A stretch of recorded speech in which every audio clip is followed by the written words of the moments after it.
이 시간에는 이사야 55장 11절로 13절 본문 말씀을 중심으로 다시 새로운 길을 열어주시는 하나님이라는 제목으로 말씀의 은혜를 나누겠습니다.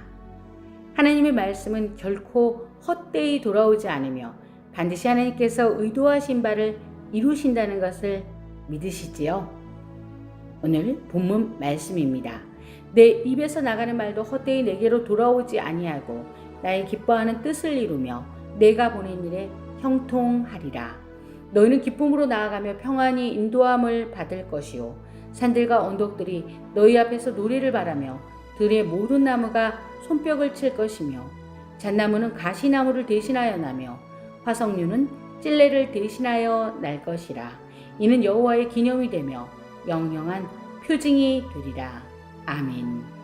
오늘 본문 말씀 그대로 믿으신다면 놀라운 일을 경험하실 것입니다.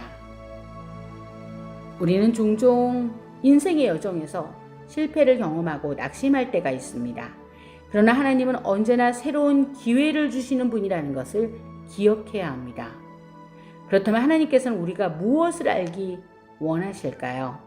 첫째로 하나님의 말씀은 그대로 이루어 주시는 능력이 있습니다.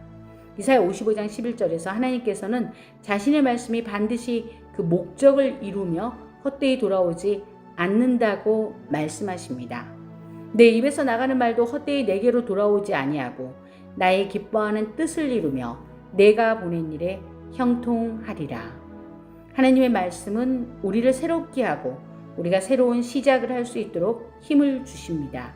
하나님이 하신 말씀에 대해 정말 믿고 신뢰하십니까?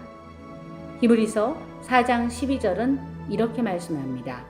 하나님의 말씀은 살아있고 활력이 있어 좌우의 날선 어떤 검보다도 예리하여 혼과 영과 및 관절과 골수를 찔러 쪼개기까지 하며 또 마음의 생각과 뜻을 판단하나니.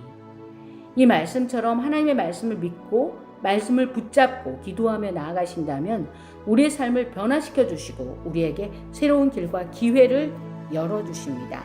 반드시 하나님께서 열어주십니다. 어떤 교회에서 한 성도님이 극심한 경제적 어려움에 빠져 있었다고 합니다. 그분은 기도하면서 하나님의 말씀을 붙잡고 나아갔습니다. 그러던 어느 날 그는 교회에서 설교 중에 들었던 내가 너희를 버리지 아니하고 떠나지 아니하리라 이 말씀을 마음에 새기고 말씀을 붙들고 기도하면서 하나님의 도우심을 구했습니다. 그리고 그 기도 가운데 작은 사업을 시작했습니다. 기도하면서 한 발 한 발 내디딘 그 사업은 점점 잘 되어서 결국 그분은 경제적 어려움에서 벗어날 수 있었고요. 하나님의 말씀을 믿고 나아가면서 하나님께서 예비하신 많은 은혜를 누렸다고 합니다. 하나님께서는 믿고 나아가는 자에게 새로운 기회를 주시고 모든 것을 헤쳐나갈 능력도 주십니다. 둘째, 하나님은 우리를 기쁨과 평안으로 인도하십니다. 12절 말씀입니다. 너희는 기쁨으로 나아가며 평안히 인도함을 받을 것이요 산들과 언덕들이 너희 앞에서 노래를 바라며 들의 모든 나무가 손뼉을 칠 것이며. 아멘입니다. 너희는 기쁨으로 나아가며 평안히 인도함을 받을 것이라고 말씀하십니다. 약속을 지키시는 신실하신 하나님은 우리가 새로운 기회를 맞이할 때 기쁨과 평안으로 우리를 인도해 주십니다. 기쁨과 평안을 통해서 우리는 이것이 하나님께서 인도하신 것이라는 것을 확신할 수 있습니다.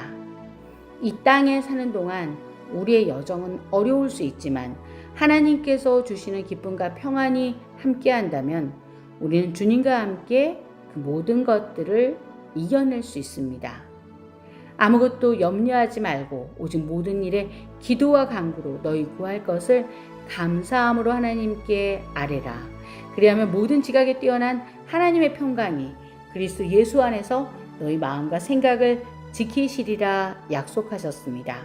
하나님께서 주시는 평강은 우리의 마음을 지키고 인도하실 것입니다. 어느 날 어떤 남자 집사님이 직장을 잃고 시리에 빠졌습니다. 그분은 절망 속에서도 하나님께서 주시는 평안을 구하면서 다시 기도와 말씀 속에 하나님의 선하신 인도하심을 구했습니다. 그러던 중에 그는 어떤 새로운 직장에서 부름을 받게 되었고 일할 수 있는 새로운 기회가 다시 열렸습니다. 그 직장은 예전에 있던 직장보다 훨씬 더 인격적인 대우를 해주는 좋은 직장이었고 그곳은 기도했던 그러한 직장이었습니다. 그는 그곳을 인도하시고 준비하신 하나님께 감사와 찬양을 올려드리게 되었습니다. 이 모든 일들이 우리에게도 일어날 수 있습니다. 셋째, 하나님은 우리의 상황과 환경을 친히 변화시키십니다. 본문 13절에서 가시나무와 찔레 대신 잣나무와 화석류가 자라게 하신다고 말씀하셨습니다. 하나님께서 우리의 어려운 상황을 바꾸시고 우리에게 복된 길을 주신다는 약속입니다. 그렇습니다. 하나님은 우리의 삶을 새롭게 하시고 우리에게 새로운 기회를 주시는 분이십니다. 우리를 회복시켜 주시고 메마르고 황폐한 곳 한가운데서도 시내를 내시는 놀라운 분이십니다. 사랑하는 여러분, 어떤 어려움이 있으십니까? 우리가 인생의 어려움 속에서도 하나님을 믿고 신뢰할 때 하나님은 우리에게 새로운 기회를 주시고 우리에게 기쁨과 평안을 주실 것입니다. 주님의 품 안에 달려온 자를 결코 밀어내지 않으시는 하나님이십니다. 삶의 밑바닥까지 흔들릴 때에도 안전한 닻이 되어주시는 하나님이십니다. 산들이 떠나고 언덕들이 옮겨지는 일이 있다 해도 하나님께서 가지신 나를 향한 신실하심은 영원합니다. 은총의 표적을 내게 보이소서. 그러면 나를 미워하는 그들이 부끄러워하리니 여호와여 주는 나를 돕고 위로하시는 이시니이다. 이렇게 우리도 고백하시면서 기도하시기 바랍니다. 사랑하는 여러분, 우리는 이것 아니면 절대 안 될 것 같은데 하나님께서는 플랜 B가 있으십니다. 우리는 늘 믿음과 불신앙 사이에서 살아갑니다.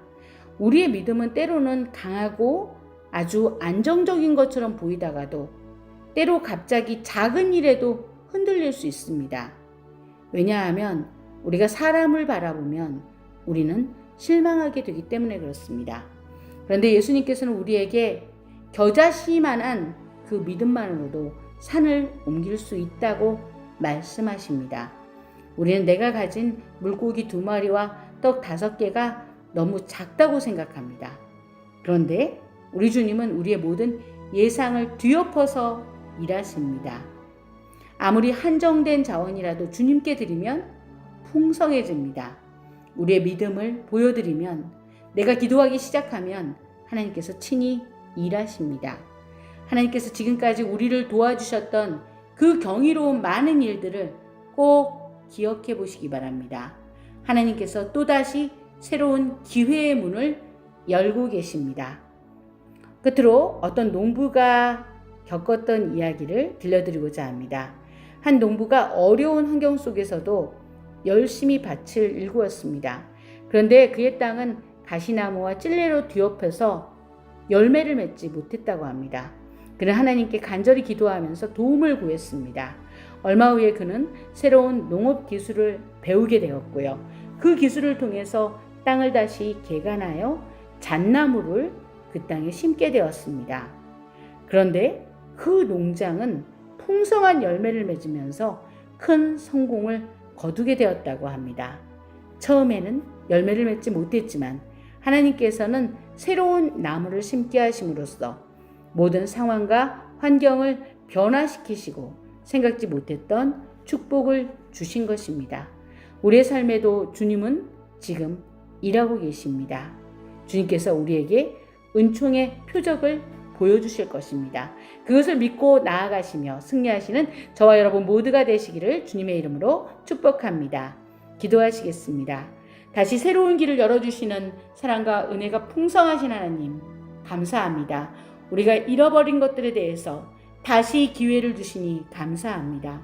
잣나무는 가시나무를 대신하여 나며 화석류는 찔레를 대신하여 난다는 것을 말씀 그대로 믿을 때 그대로 역사하시는 하나님 감사합니다.